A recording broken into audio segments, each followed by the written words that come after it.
तो बच्चों आज का अपना टॉपिक है law of conservation of momentum. ठीक है, अब इसको समझाने के लिए मैं एक एग्जांपल लेता हूँ। फॉर एग्जांपल अभी हम लोगों ने यहाँ पे ना दो ऑब्जेक्ट ले लेते हैं। जैसे यहाँ पे मैंने दो बॉल ले लिए, ठीक है, दो बॉल ले लिए। अब ये जो ऑब्जेक्ट है या फिर ये जो बॉल है, इसका एक मास होगा खुद का, राइट। तो इसके मास को है ना मैं बोल देता हूँ m1। ठीक है, क्या बोलूंगा, m1। अब ये जो बॉल है इसका खुद का एक इनिशियल वेलोसिटी भी होगा। इनिशियल वेलोसिटी को हम लोग किससे डिनोट करते हैं, u से, तो u1 हो गया। सेम गोज विद इसकी फाइनल वेलोसिटी भी होगी। फाइनल वेलोसिटी क्या आएगा, v1। ठीक है, सेम अगर मैं अनदर बॉल का लूं, वहां पे भी क्या आ जाएगा, इसका भी खुद का मास है, तो ये हो गया मास 2 और ये हो गया इनिशियल वेलोसिटी 2 और ये फाइनल वेलोसिटी भी 2। ठीक है, अब हमको क्या समझना है, law of conservation of momentum. अगर मैं तुमसे बोलूं कि ये दोनों ऑब्जेक्ट, ये दोनों बॉल अगर आपस में टकराएंगे, आपस में टकराएंगे, ठीक है। अभी फॉर एग्जांपल मैंने ना इस दीवार पे जोर से ऐसे पंच किया, जोर से ऐसे पंच किया, तो क्या होता है, न्यूटन का हम लोगों का थर्ड लॉ क्या बोलता है, every action has a equal and opposite reaction. ठीक है, मतलब ये बॉल अगर दोनों एक दूसरे से अगर टकराएंगे ना तो क्या होगा, इक्वल रिएक्शन होगा, इक्वल। यानी कि यहाँ पे क्या जनरेट होगा, फोर्स जनरेट होगा। तो मैं इस बॉल के फोर्स को बोलूँ F1, ठीक है, और यहाँ पे भी फोर्स जनरेट होगा, तो इस बॉल के फोर्स को हम लोग क्या बोलेंगे, F2। लेकिन जितने जोर से आप दीवार पे पंच करोगे उतना ही आएगा रिटर्न में, बट क्या होगा, वो नेगेटिव फोर्स, उसको क्या बोलते हैं, नेगेटिव फोर्स। तो यहाँ पे -F2 दे दो। ठीक है, अभी ये तो हो गया, लेकिन हम लोग इसको सॉल्व करके देखते हैं कैसे आएगा। देखो हम लोगों को एक चीज पता है ना कि फोर्स क्या है, फोर्स क्या होता है, मास इनटू एक्सेलरेशन होता है। हम लोगों ने लास्ट लेक्चर में पढ़ा था, क्या होता है, मास इनटू एक्सेलरेशन। तो अभी मैं ये फोर्स के फॉर्मूला को, ये दोनों भी फोर्स ही है ना, ये दोनों फोर्स के अंदर ये अप्लाई करके देखूं क्या, चलो करते हैं। ठीक है, जैसे F1 इज इक्वल टू, मैंने बोला m1 इंटू A1। F1 है ना, फोर्स 1 है, इसलिए यहाँ पे भी A11 बोला मैंने। ठीक है, अब same goes with F2 also. ठीक है, यहाँ पे मैंने कॉमा देगा, F2 का भी ले लेता, -F2, माइनस देना नहीं भूलना है, तो फिर पूरा आगे जो है ना वो गलत हो जाएगा। ठीक है, -F2 इज इक्वल टू क्या आ जाएगा, m2A2। कुछ नहीं किया मैंने, बस फोर्स का ही फॉर्मूला डाल रहा हूं मैं यहाँ पे, देखो। ठीक है, हो गया। अभी एक चीज, यहाँ पे माइनस है ना, तो ये भी माइनस में आएगा, m2 भी माइनस में आएगा। चलो आगे बढ़ते हैं। अब एक चीज यहाँ पे इस फॉर्मूले को ध्यान से देखो, हम लोगों ने, ठीक है, दोनों का फोर्स निकाला, फोर्स को फोर्स के फॉर्मूले में हम लोगों ने पुट ऑन किया, लेकिन हमको इसके अंदर एक चीज है जो हम लोग को पहले से ही पता है, क्या, जो हमने लास्ट लेक्चर में किया था, एक्सेलरेशन क्या होता है। यहाँ पे एक्सेलरेशन है ना, दोनों में भी एक्सेलरेशन क्या होता है, final velocity minus initial velocity upon time होता है ना एक्सेलरेशन। तो मैं ये एक ही जगह पे, ये एक ही जगह पे, ये दोनों भी एक ही जगह पे ये वैल्यू डाल सकता हूँ ना, क्योंकि एक्सेलरेशन पूछा है यहाँ पे, मास इंटू एक्सेलरेशन ही है ना फॉर्मूला। तो मैं यहाँ पे डालू a is equal to v minus U upon time, that is final velocity minus initial velocity upon time. ठीक है, चलो पुट ऑन करते, क्या आएगा, F1 is equal to m1, और यहाँ पे एक ही जगह पे क्या यूज करना है, एक्सेलरेशन का फॉर्मूला। तो कैसे आएगा, v1 minus u1 upon time. Easy, same इसके साथ करते हैं, F2 माइनस जो है वो, ठीक है, इज इक्वल टू -m2। अब एक ही जगह पे क्या करना है, एक्सेलरेशन का फॉर्मूला पुट इन करना है, सिंपल।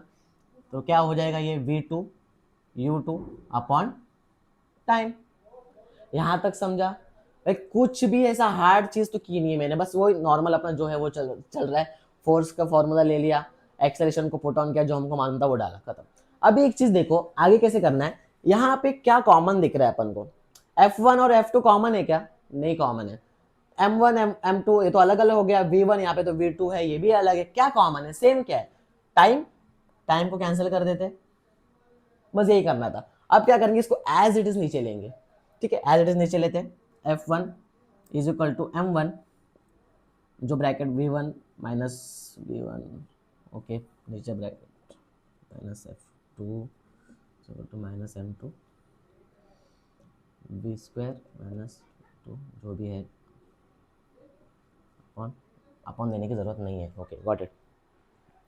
अब क्या किया हमने, टी कैंसिल किया और एज इट इज जो लाइन थी वो नीचे लिख दिया, और कुछ नहीं किया। अब इसके बाद क्या करना है, यहाँ पे देखो ना, ये ब्रैकेट के साथ है ना, ब्रैकेट के बाहर है m1, राइट। जब भी हमको ऐसा कोई सम मिलता है ब्रैकेट के अंदर, तो ये 2 into 5 होता है ना, राइट। तो यहाँ पे ये क्या हो जाएगा, m1 जो है ना u1 से मल्टीप्लाई होएगा, फिर वापस से m1 जो है ना u1 से भी मल्टीप्लाई होएगा। सेम चीज यहाँ पे भी होगी, ये जो माइनस m2 है ये v2 और u2 से मल्टीप्लाई हो जाएगा। तो क्या आएगा, अभी m1 v1 से मल्टीप्लाई हुआ ब्रैकेट के अंदर, तो क्या हो जाएगा m1 v1, m1 v1 हो गया, और क्या होगा m1 v1, ठीक है।